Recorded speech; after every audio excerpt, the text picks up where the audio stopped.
Could you please introduce yourself, tell us your name, the neighborhood you live in, and how long you've lived in Providence?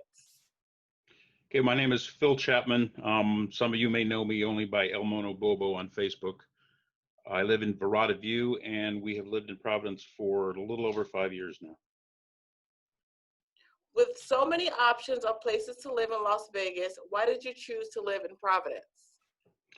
I don't find this question very useful to homeowners, so what I'm going to do is answer one of the questions that was actually submitted by homeowners. For people who don't know, the management solicited a bunch of questions, or solicited homeowners for questions they would like the candidates to be asked.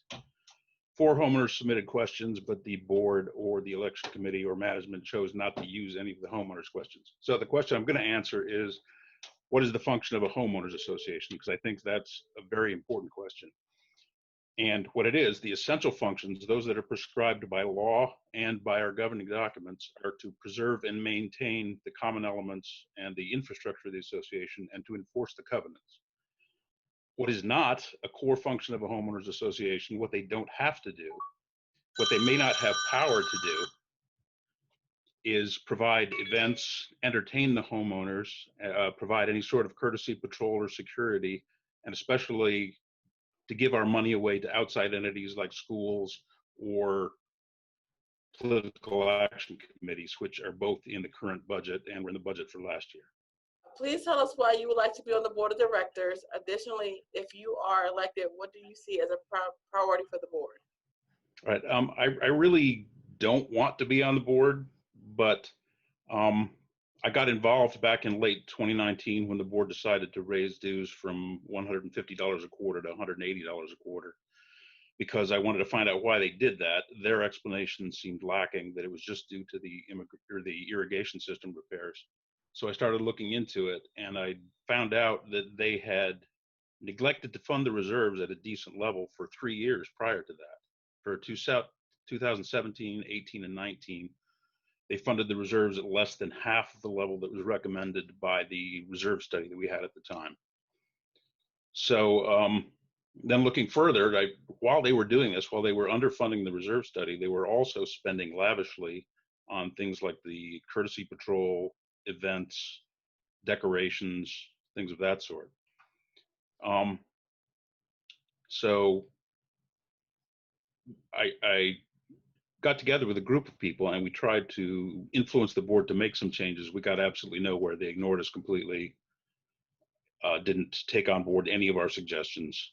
So we did the recall campaign. When that failed, which of course it would, because you can never get enough votes, I felt we had no alternative but to run some candidates for the board who were going to be a little more financially responsible. As far as the priorities for the board, the biggest priority, of course, is preserving and maintaining the common areas and the infrastructure. To do that, we need money, and we can't spend all the money we have, or even a great deal of it, on entertainment, on courtesy patrol, on decorations, on non-essential functions. We have an operating loss this year of 1.6 million, something roughly. Already, most of that's due to the Huckleberry Park expenditures, but between Huckleberry Park and the irrigation system, we are really hurting on money. So main priorities: preserving and maintaining the common areas infrastructure, getting the reserve fund back to a manageable level. At the beginning of 2021, the reserve fund is going to be at 45% of where it should be, at fully funded at 100%. There can be some argument over what the proper funding level should be. It doesn't have to be 100%, but 45% is ridiculously low, and it's going to take several years to get it up to a healthy level, even at the amount of money per monthly contributions the current reserve study recommends. I would also put a great priority on accelerating the replacement of the irrigation system. Right now, because they didn't fund the reserves adequately for 3 years, when the irrigation system failed unexpectedly, they didn't have the money in the reserves to do the repairs in a timely fashion, so they've spread it out over 5 years. And meanwhile, we're having huge water leaks. The water bills are skyrocketing. We're already tens of thousands of dollars over budget for this year, and we've still got 2 months to go. After that, my priority would be getting the finances back on a sound footing, getting a more reasonable budget. As you know, there are a lot of moving pieces to keep our community running smoothly. What are some of the strengths that you will bring as a board member if you are elected? My main strength as far as experience is for about 10 years in Virginia, I was an attorney that I worked at a firm that specialized in representing homeowners association. So I'm intimately familiar with the purpose and function of homeowners associations. I have written governing documents. I've advised homeowners association boards. I've litigated at the trial and appellate levels on homeowners association cases. Besides that, I have managed budgets. I was a career Navy officer. I managed budgets that were higher than the what the association currently has. I think one of my biggest strengths would be a sense of financial responsibility that is slightly different than the current board members. What at least 2 or 3 of them have expressed over the last year or so since I've been dealing with them is that they promise to treat the assessments that they take in as if it were their money. I will treat the assessments as if it's your money because it is your money. It's not my money. If it's their money, they can spend it without responsibility to anybody else. They're not accountable. The final thing I think I would bring that the current board lacks is a slightly different relationship with the management company. Although you cannot have an adversarial relationship with your management company, you need to at least maintain an arm's length relationship with them. Based on some of the comments, especially by the current president of the board, I think that the current board has gotten a bit too cozy with management and is far too deferential to management's suggestions instead of being proactive. And to some degree, they've abdicated their responsibility to maintain oversight of management. What challenges do you see the board and or the community currently facing? And as a follow-up, what changes would you implement to address those particular concerns? Again, the biggest one is getting the finances back on a sound footing.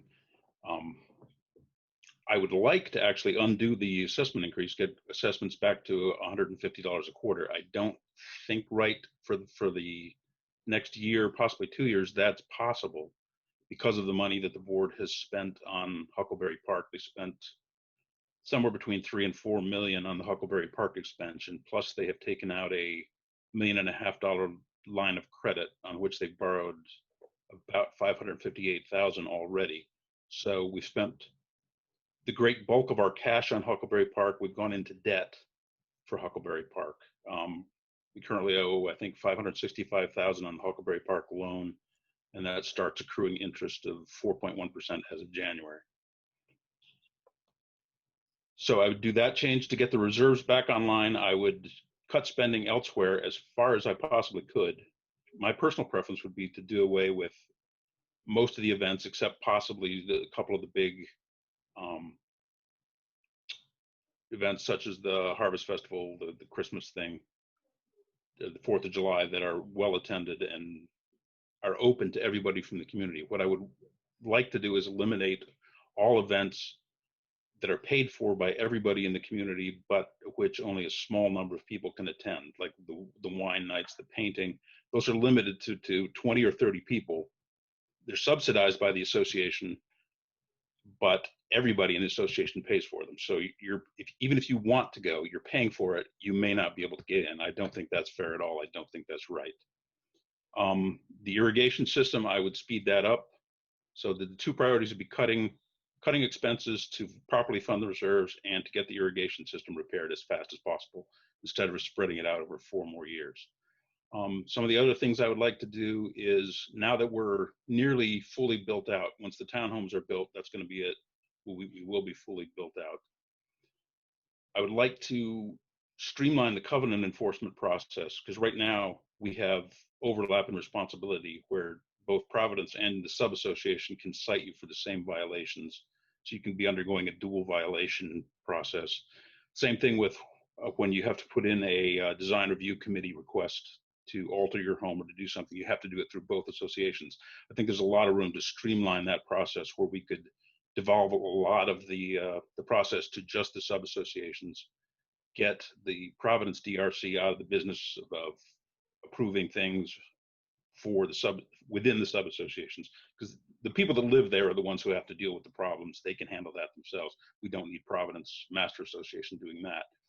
That would also allow us to take some of the load off of the design review committee and possibly cut down on management staff as well.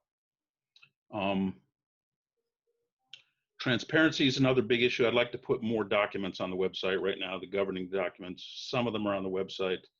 I would put all the financials, all the budgets, all the contracts on the website as well, so people will be able to see those without going through the request process, which can be quite painful sometimes when management doesn't feel like being cooperative. For the most part, they're cooperative, but there are some things they don't want to release, even though they're legally obligated to, and it's like pulling teeth to get it out of them.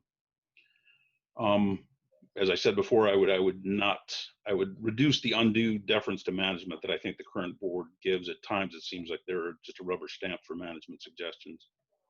And finally, I would want to take a look at the committees, revamp some of the committee charters, and to be honest, I would do away with the committees if the board is not going to treat them as a valuable resource. Right now, other than the design review committee, the committees are just window dressing. The best example of that is the finance committee. At the last meeting, the finance committee spent 4 hours going over the 2021 budget that was proposed by management. They identified about $300,000 worth of savings, made many recommendations to the board, which were unanimous except for one. And at the board meeting 2 days later, the board just blew them off completely. And on a motion from Neil Merrill, they just said, no, we're not even going to consider this. We don't care what the committee did. So if the board is going to ignore the committees like that, then we should get rid of them. If we are going to have them, we have to respect them and actually at least consider their suggestions and their recommendations. Okay. And finally, why should the residents of Providence vote for you to be on the Providence Board of Directors? They should vote for me to be on the board if they agree with everything I've said so far, or a great deal of it in this interview. More important than voting for me, though, is to get out the current members who have messed up the finances for the last 3 or 4 years. Katie Hedlund is also running. I'd like to give a recommendation for her because she is a licensed community manager. She can step in on day one and begin to fix a lot of these problems. And if anybody would like more information about me or Katie, you can go to providencehoavoice.com. We have our bios up there and a couple articles, as well as a lot of the documents for the association.